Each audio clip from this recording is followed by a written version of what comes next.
Tak a protože je krásně, tak jsme si pro vás připravili takovej námět, abyste mohli dětem udělat venku krásnou překážkovou nebo nějakou zajímavou pohybovou dráhu, kde se vyzkouší spousta věcí, jako jsou skoky, přeskoky, sledování, udržení pozornosti a takové různé věci, které u dětí malých jsou docela důležitý.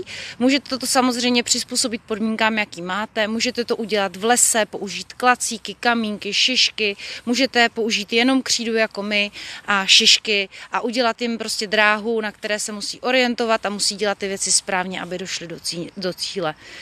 Měla by to být především legrace.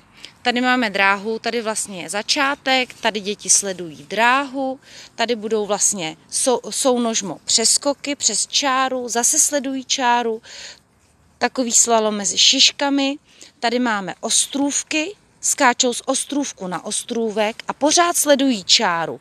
Tady se čára poměrně dost klikatí, oni musí chodit po té čáře v tom směru, jak ta čára jde, a dojít vlastně až k mostu, kde potom přeskakují jednotlivá prkínka, zase buď to sounožmo, anebo lehkým překrokem.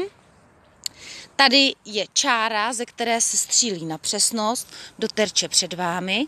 Potom děti přejdou plynule k žabičkám, což je asi nejhorší a nejtěžší vlastně cvik pro ty nejmenší děti. A to je, že musí vlastně ťapičky, nožičky na nožičky a ručičky na ručičky a buď to přeskokem jako žabákem a měnit směr a tímto způsobem dojdou až do cíle.